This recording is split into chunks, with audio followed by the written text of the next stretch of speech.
Welcome to the garden. Today we're out back where I want to show you how I build my trails. This one's a couple years old and it's got this beautiful blanket of moss. It's absolutely a beautiful trail. And it used to just be brush like this. Now this was a deer trail, so I didn't have to do a lot of clearing.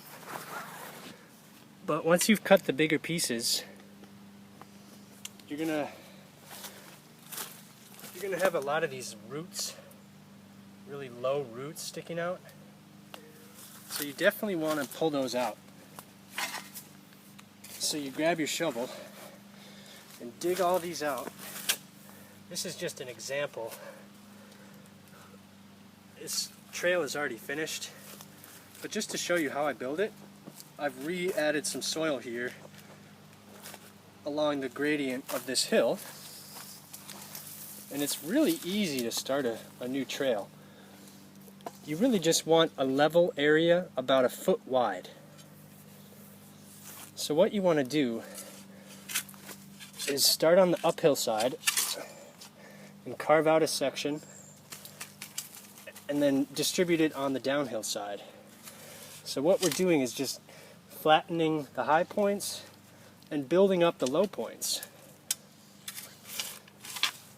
It shouldn't take long at all, only a couple shovelfuls, and you'll have your basic form. And then depending on your slope, you may want to reinforce this side or this side. And to do that, you can just use logs and stakes. So you set up your log. You can set it up here if this wall looks troublesome. But usually the uphill side I find to be very stable. It doesn't erode as much as you'd think.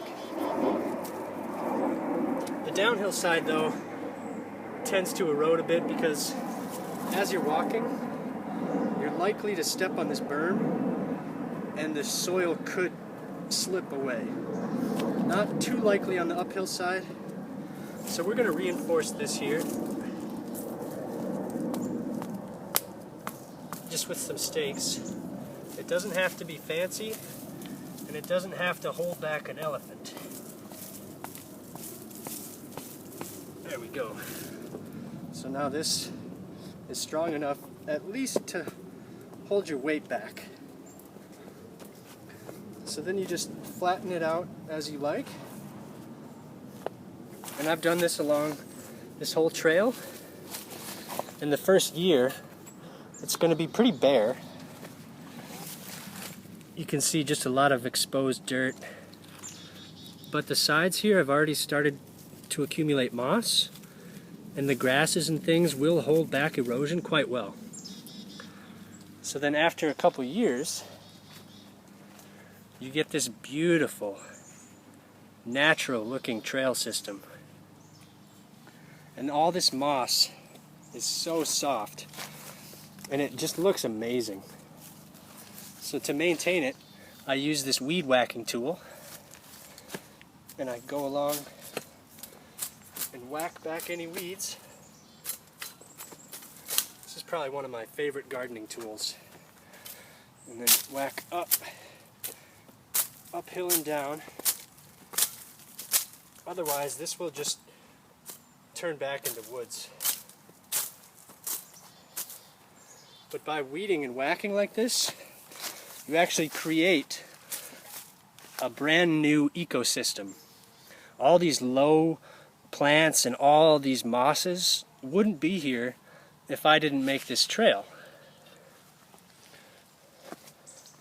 And it's shaded during the day, so the mosses just absolutely love it.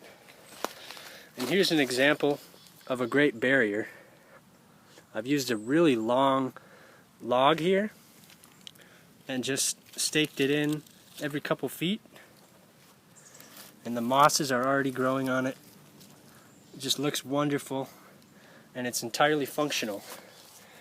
And with that same staking method, you can make stairs. So you can go vertical up a hill And these are all just logs from our yard and sticks that I've sharpened into stakes. But it makes for a beautiful little trail through the woods. And I like to walk along here like every day. So that's a quick look on how I do my trails. I hope you give it a go. Thanks for watching, and we'll see you next time.